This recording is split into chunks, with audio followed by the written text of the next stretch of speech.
everybody, it's Angie and welcome to Hot and Flashy. Today I wanted to talk about one of the added benefits of being in menopause, which is hormonal acne. Oh, isn't menopause great? I'm telling you, I always say 50 is the gift that keeps on giving. And now that I'm 51, I have gotten a new gift for my body. This year I developed hormonal acne. And I had no idea that that's what it was. It kind of came as a surprise to me. I had been a fairly acne-free person for most of my life, even in my teen years. Apparently at certain times of your life or certain times of the month, your hormones can become out of balance and thus, cause some pimples and breakouts and stuff. This happened to me about 4 or 5 months ago. All of a sudden I started breaking out on the lower half of my face, so like just from here down, a little bit down here. And apparently that is a classic sign of hormonal acne. So I wish I had known that 5 months ago because I would have just gone right to my derm.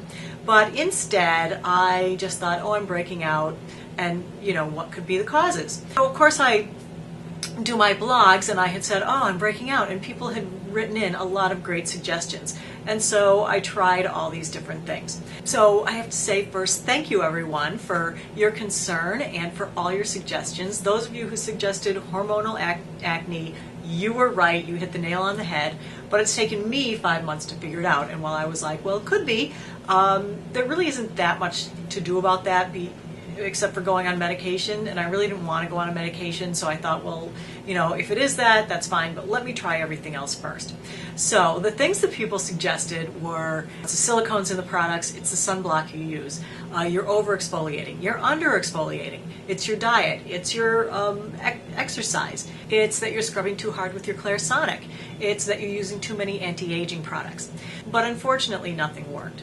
I tried going silicone-free, and I did a video on silicone-free products. I tried using fewer anti-aging products, and I did a video on my new anti-aging skincare routine. Also, thanks for your suggestions of things to try, like tea tree oil, sulfur, salicylic acid. So I went out and bought all those products, and I tried those for a couple weeks apiece. I even consulted with Paula's Choice, who has a great track record at helping people with their acne, and I bought a few of her products. I bought her 2% salicylic acid liquid, and I put that on my face 2 times a day, and I bought her moisturizer that was supposed to fight your bacteria during the night, so I put that on at night, and I did that for 2 weeks, and that didn't happen. People suggested, why don't you just not wear makeup for a few weeks, why don't you let your skin breathe, why don't you not wear sunblock? Believe me, I did all that and more. This has been 5 months of me trying things, and in the end, I might clear up a little bit for maybe a couple of days, but then new pimples would pop up.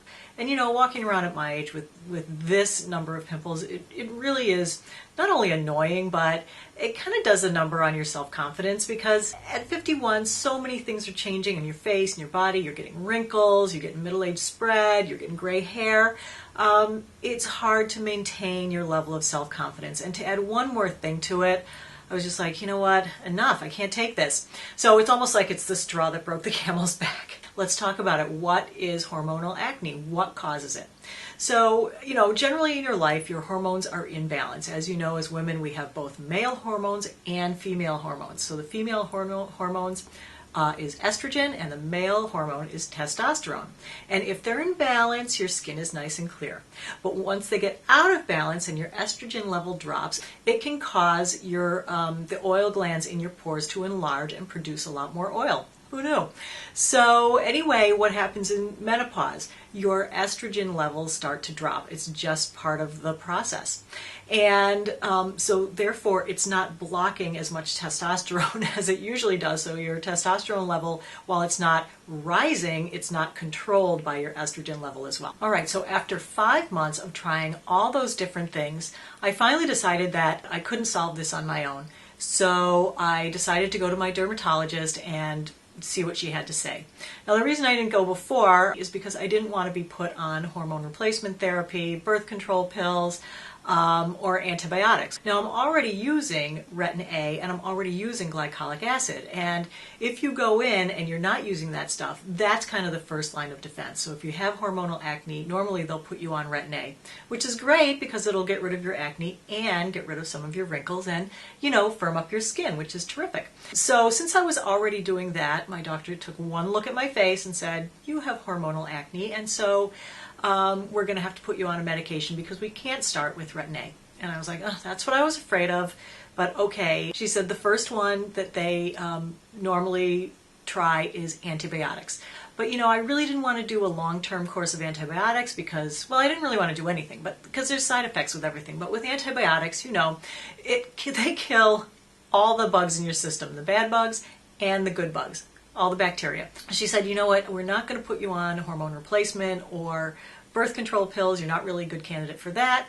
So why don't we go with this third option, which is called Spironolactone. So Spironolactone is a blood pressure medication. It's actually a diuretic. So I'm like, what does that have anything to do with hormonal acne? And she said, well, a side effect of that is that it keeps your oil glands in your skin from becoming enlarged. So it basically sort of blocks the action of the testosterone.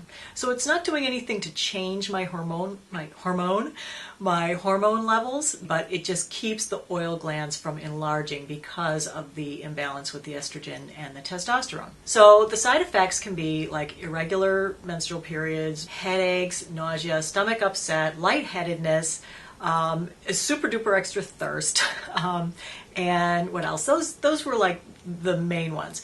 But she said a lot of people don't have any side effects, so why don't I give it a try?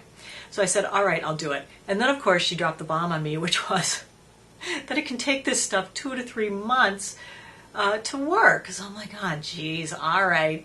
So I've been on it for about 3.5 weeks, so it'll be a month pretty soon. And I gotta say, I really haven't had a lot of the side effects. I have had a little bit of lightheadedness, like if I get up from a chair really quickly, I feel like a little woozy. Woo! And then I do feel a tiny bit tired, but I have to say the biggest side effect that I've felt is I am so thirsty. I am parched all the time. It is ridiculous. I'm drinking like an extra 8 glasses of water a day. And, you know, this concerns me because I'm worried about how, you know, pulling all this liquids out of my body is affecting my skin. And so, you know, I'm worried that it's going to make me look more wrinkly, and then I'll have the choice between wrinkles and pimples, and I guess I would prefer the pimples over the wrinkles. But gosh, why do I have to make a choice? Why can't it just be easy? But that's the way it is with modern medicine. Everything has side effects.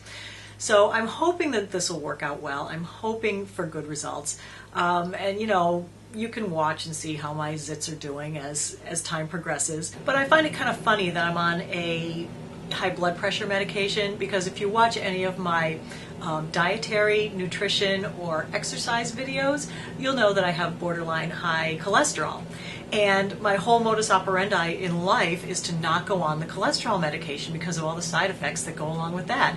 And I'm sure if I actually had high blood pressure, that I would be trying to avoid the high blood pressure medication as well, and just making changes to my diet and with exercise that I could do to control it. But unfortunately, I can't just change my diet or exercise to control these pimples. So I'm going to give this a try. It's not, you know, obviously it's not my first choice since I've gone 5 months to get here, but it seems like it's the last choice, and so I'm going to give it a try. So I just thought I'd let you know. In the last few videos, I had mentioned things like, oh, I was using salicylic acid, and I was using this, and I was using that, and people would ask me, well, you know, why are you doing that? So I just wanted to put this out there to explain that I actually am not using salicylic acid anymore, and that I have gone back to my regular anti-aging routine, because when I asked my doctor, my number one question was, are my anti-agers really causing my breakouts?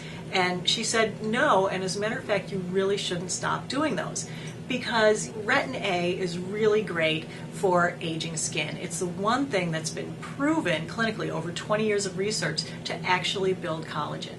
But then I said, well, what about my glycolic? And she's like, well, you need that too, because you need to be sloughing off those dead skin cells on the surface layer. And then I asked about the vitamin C serum, because I had dropped that for a while thinking that that caused the breakouts.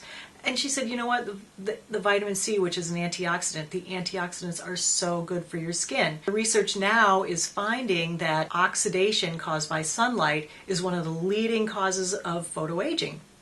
So that we really need to have more antioxidants applied to our skin, and that vitamin C is, again, one of the ones that are proven to work based on years of study. So she was like, you know what, don't drop any of that stuff. If you're concerned about wrinkles, which as you know I am, that those are great things to be doing, and so don't stop them. So I have gone back to my standard anti-aging skincare routine, and I've even bumped up my Retin-A to every night.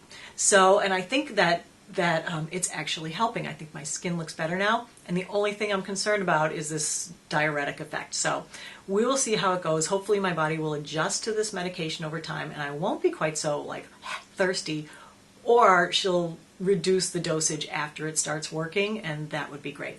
Oh, and one last thing, which is that people have been asking me to do a 9-month update on my Retin-A and vitamin C use, which I am getting around to. I'm sorry, I've been waiting for my skin to clear up before I take the pictures, because there's nothing worse than showing a big close-up picture of my face with a giant zit on it. I am going to be doing that pretty soon, hopefully within a week or so. Anyway, so that is coming up as well. And if my makeup today is less than perfect, it's because I'm working on a video on comparing primers. And in order to compare the primers, I'm just putting on the primer and a CC cream, and I'm not doing any finishing powder or anything. So I might be a little shiny. I'm not sure how I'm going to come out today. You know, it's different every day. Some of them look really great, and some of them are just all right. So anyway, that's everything about this video.